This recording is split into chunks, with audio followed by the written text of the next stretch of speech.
یہ سوال پوچھا گیا کہ ہم حج پر جا رہے ہیں تو کیا ہم اپنے شہر میں بھی قربانی کریں گے جیسا کہ ہر سال بقرعید کے موقع پر قربانی کی جاتی ہے؟ تو یاد رکھیے گا، قربانی کے اندر یہ چیز ضروری ہے، یعنی قربانی واجب ہونے کے لیے یہ چیز ضروری ہے کہ بندہ مقیم ہو، مسافر نہ ہو۔ ہاں، مسافر اگر قربانی کرنا چاہے تو وہ کر سکتا ہے، یعنی وہ اس پر واجب نہیں ہوگی۔ اب اگر آپ حج پر جا رہے ہیں تو یہ دیکھا جائے گا کہ 10 ذی الحجہ سے لے کے 12 ذی الحجہ تک آپ مسافر رہتے ہیں یا مقیم۔ اگر آپ ان 3 جو ایام ہیں ان میں آپ مسافر ہی ہیں، ان 3 ایام میں آپ مقیم نہیں ہیں، تو اس وقت آپ پر قربانی واجب نہیں ہوگی۔ اس کو یوں سمجھ لیں کہ اگر آپ مکہ شریف پہنچ گئے، اب مکہ شریف میں آپ 8 ذی الحجہ سے پہلے، یعنی منا کے ایام شروع ہونے سے پہلے، منا جانے سے پہلے تک اگر آپ مکہ میں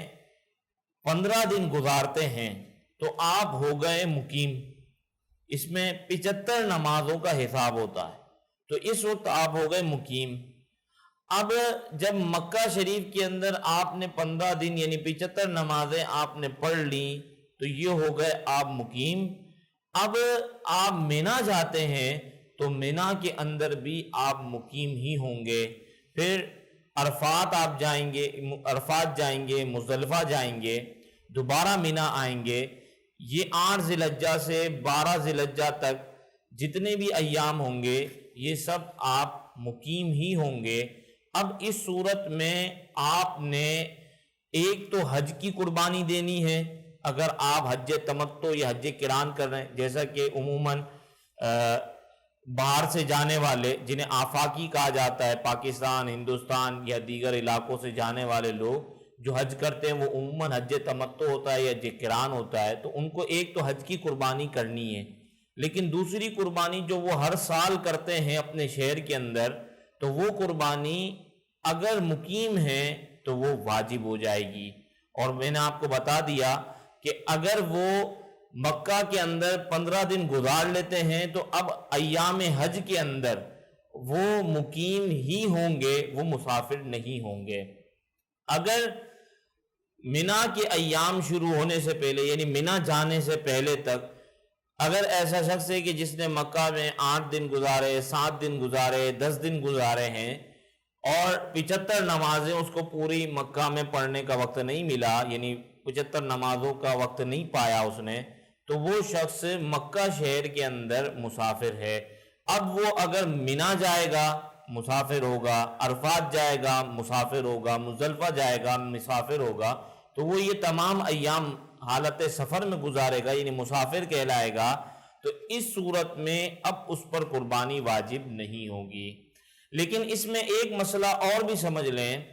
کہ اگر کوئی شخص مکہ شریف کے اندر ایام منا سے پہلے 15 دن نہیں گزارتا تو وہ مسافر ہے، پھر وہ منا میں جائے گا تو مسافر، عرفات میں مسافر، مزدلفہ میں، باقی دنوں میں جب وہ منا کے اندر رہے گا تو وہ مسافر ہی ہوگا۔ لیکن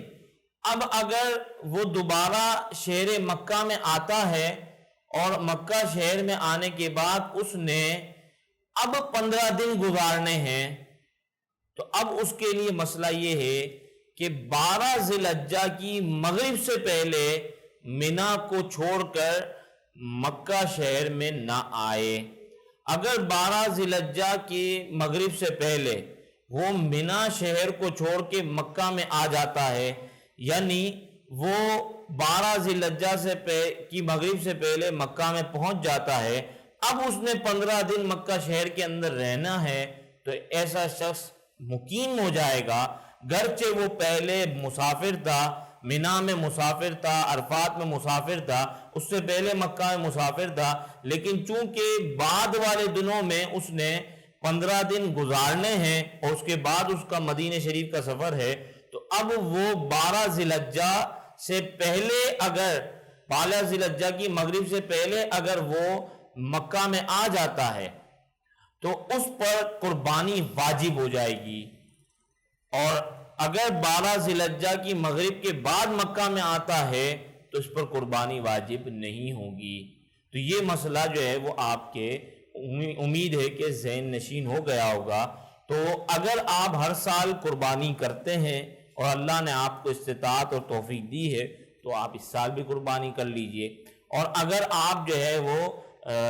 یہ چاہ رہے ہیں کہ قربانی آپ پر واجب نہ ہو جائے تو اس کے لیے میں نے آپ کو طریقہ کار بھی بتا دیا، لیکن اس کے لیے شرط یہ ہے کہ آپ نے مسافر رہنا ہوگا۔ جب آپ مسافر رہیں گے تو آپ پر قربانی واجب نہیں ہوگی۔